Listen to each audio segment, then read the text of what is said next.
بیچاری کئی روز سے دم توڑ رہی ہے، ڈر ہے خبر بد نہ میرے منہ سے نکل جائے۔ تقدیر تو مبرم نظر آتی ہے ولیکن پیران کلیسا کی دعا ہے کہ یہ ٹل جائے۔ تو پہلی بات میری ختم ہوئی، عالمی نظام خلافت دنیا کی تقدیر مبرم ہے، ہو کر رہے گی، اس میں کسی صاحب ایمان کو کوئی شک، کوئی شبہ، کوئی ریب نہیں ہونا چاہیے۔ البتہ اس کا اب دوسرا پہلو کیا ہے، اس کا آغاز کہاں سے ہوگا؟ پہلی بات تو یہ، ہمارے بعض لوگوں کے ذہنوں میں، سادہ دل لوگ وہ سمجھتے ہیں کہ پوری دنیا میں ایک ہی دفعہ آ جانی چاہیے۔ یہ کوئی علاقائی خلافت تو نہیں ہو سکتی، خلافت تو عالمی ہوتی ہے۔ ان سے میں کہتا ہوں، عالمی خلافت کب تھی جناب؟ یہ تو نہ خلافت راشدہ میں عالمی تھی، کیا ہندوستان شامل تھا اس میں؟ کیا چین شامل تھا؟ کیا یورپ شامل تھا؟ اور پھر جو خلافت کے نام سے جو ملوکیت چلی ہے، وہ بھی صرف آپ دور بنو امیہ میں کہہ سکتے ہیں کہ وہ پورا عالم اسلام کم سے کم اس کے تحت تھا۔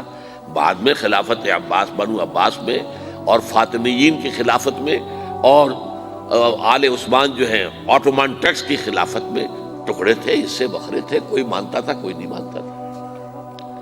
اور سب سے بڑی بات یہ، اگر ایک دم پوری دنیا پر خلافت قائم ہو سکتی تو حضور کے دست مبارک سے ہوتی، لیکن نہیں ہوئی۔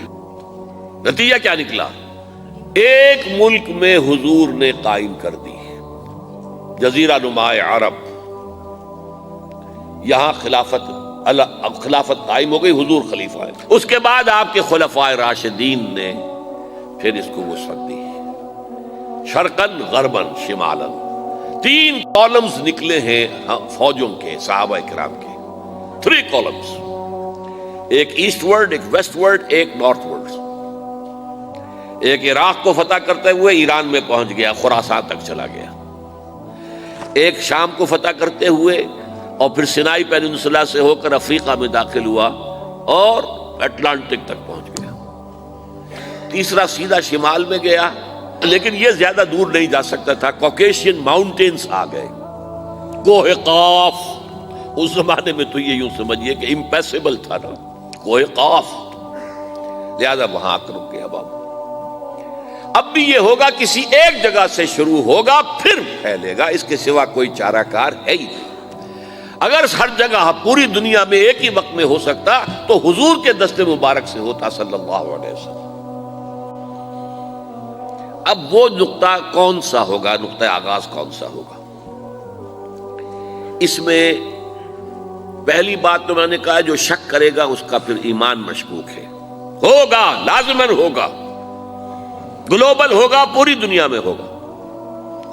کہاں سے شروع ہوگا اس میں آپ اختلاف کر سکتے ہیں، لیکن مجھے تو 2 حدیثیں تو ملی ہیں جن سے یہ اندازہ ہوتا ہے کہ یہ اس مشرقی خطے سے ہوگا، عرب کے مشرق کی جانب کسی ملک سے ہوگا، کسی خطے سے ہوگا۔ وہ حدیثیں بھی اب آپ پڑھ لیجیے پہلے، پھر میں کہہ رہا ہوں یہ خزانہ ہے جو ہم نے آپ کی خدمت میں پیش کیا ہے، کاش کہ آپ اس کی قدر کر سکیں، یہ حدیثیں آپ کو ازبر ہو جائیں، یاد ہو جائیں، لوح قلب پر نقش ہو جائیں۔ ہندوستان اور خراسان یعنی موجودہ افغانستان کا ذکر ابن ماجہ کی روایت ہے، عن عبداللہ ابن الحارث رضی اللہ تعالی عنہ قال رسول اللہ صلی اللہ علیہ وسلم یخرج ناس من المشرق یوطئون للمہدی یعنی سلطانہ، یعنی سلطانہ، دونوں طرح سے پڑھ سکتے ہیں۔ حضرت عبداللہ ابن حارث فرماتے ہیں رضی اللہ تعالی عنہ کہ حضور نے ارشاد فرمایا، مشرق کی طرف سے وہ فوجیں نکلیں گی، لوگ آئیں گے جو عرب میں مہدی کی حکومت قائم کریں گے۔ یہ مہدی کون ہوں گے اس کا ذکر میں ذرا بعد میں کروں گا، لیکن نوٹ کر لیجئے کہ مہدی سے پہلے لازماً کسی مشرقی علاقے کے اندر وہ نظام قائم ہو چکے گا، تب وہاں سے فوجیں آئیں گی نا۔ یہ مشرق کون سا ہے؟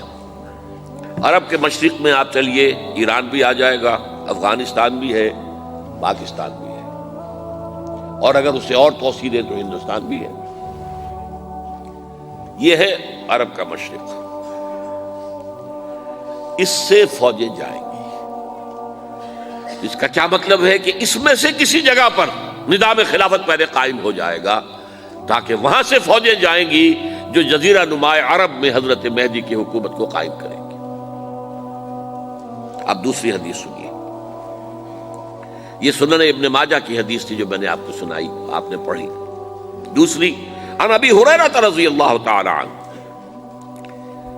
یہ ترمذی شریف کی روایت ہے، قال قال رسول اللہ صلی اللہ علیہ وسلم یخرج من خراسان رایات سود لا يردها شیء حتی تنصب بایلیا، خراسان کے علاقے سے سیاہ جھنڈے لے کر فوجیں آئیں گی، ان کا رخ کوئی موڑ نہیں سکے گا، ان کو پیچھے پھیر نہیں سکیں گے کوئی بھی، یہاں تک کہ وہ یروشلم میں جا کر جھنڈے نصب کر دیں گے۔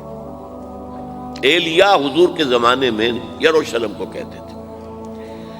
یہ یروشلم تھا جب حضرت سلیمان کی حکومت تھی، اور یہاں پر معبد سلیمانی، ہیکل سلیمانی قائم ہوا، پھر یہ یروشلم ہی رہا ہے تاریخ میں، یہاں تک کہ سن 70 عیسوی میں جب ٹائٹس رومی جنرل نے اس کو گرایا، ختم کیا، سیکنڈ ٹیمپل گرا دیا، اور یہاں سے یہودیوں کو کہا نکل جاؤ یہاں سے، کوئی یہودی باقی نہیں رہا، تب بالکل تہو بالا برباد کر دیا۔ اس کے کوئی 150 سال بعد ہیڈریان، رومن ایمپرر ہیڈریان، اس نے پھر دوبارہ آباد کیا اس شہر کو۔ 150 سال تک یہ بالکل بنجر اور بالکل غیر آباد پڑا تھا۔ اب ہیڈریان نے جب آباد کیا تو اس کا نام ایلیا رکھا، اب یروشلم نام نہیں تھا۔ تو حضور کے زمانے میں پھر اس کا نام ایلیا تھا، اور اب اس سے کیا معلوم ہو رہا ہے کہ یہ یروشلم مسلمانوں کے قبضے سے اس وقت نکلا ہوا ہوگا۔ ایک دفعہ پہلے نکلا تھا، سن 1099 عیسوی میں مسلمانوں کے ہاتھ سے نکلا، کروسیڈرز عیسائیوں نے آ کر اس کو قبضے میں کیا، لاکھوں مسلمانوں کو مارا، قتل کیا۔ اس کو 1187 عیسوی میں واپس لیا ہے۔ کس نے لیا ہے؟ صلاح الدین ایوبی، کرد۔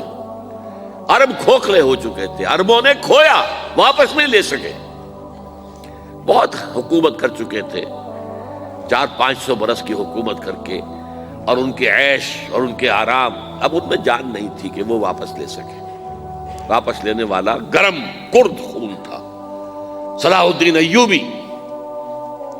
تو گویا کہ اب آپ سمجھئے کہ 88 برس تک عیسائیوں کا قبضہ رہا یروشلم پر۔ اب 1967 میں یہودیوں نے قبضہ کیا ہے، اور اب 38 برس تو ہو گئے، 88 نہیں تو 38 برس تو ہو گئے ہیں، لیکن وہ دور آئے گا کہ اب پھر لیں گے، لینے والے عرب بھی نہیں ہوں گے، خراسان کے علاقے سے فوجیں آئیں گی۔ یہ خراسان کیا تھا؟ ایلیا تو میں نے آپ کو بتا دیا، یروشلم کا نام ہے۔ خراسان اس زمانے میں ایک بہت بڑے ملک کو کہتے تھے، کچھ حصہ پاکستان کا بھی اس میں شامل ہے، کچھ حصہ ایران کا بھی ہے۔ ایران کے اس حصے کو اب بھی خراسان کہتے ہیں، وہ ایک صوبہ ہے، خراسان ایک صوبہ ہے ایران کا چھوٹا سا۔ پاکستان میں خاص طور پر یہ جو علاقہ مالا کنڈ ایجنسی کہلاتی ہے، اس سے اوپر جتنا علاقہ ہے، اور یہ جو واخان کی ایک پٹی آتی ہے اوپر، واخان افغانستان کی ایک پٹی سی دم سی چلی آتی ہے جو جا کر چائنا کی سرحد سے مل جاتی ہے، یہاں سے لے کے یہاں تک یہ جو مالا کنڈ کا وہ درہ ہے اور پہاڑ ہے، یہ بھی خراسان کا حصہ ہے۔ باقی تقریباً 2/3 آف افغانستان ساؤدرن حصہ نہیں ہے خراسان کا حصہ، یہ سیستان کہلاتا تھا، یہ خراسان نہیں ہے۔ لیکن یہ کہ اوپر کا 2/3 آف افغانستان، اور اس کے ساتھ یہ جو عرب، جو اب یہ ترک ممالک آزاد ہوئے ہیں سوویت یونین کی ڈسولوشن کے ساتھ، یہ سارا علاقہ کہلاتا ہے خراسان بزرگ۔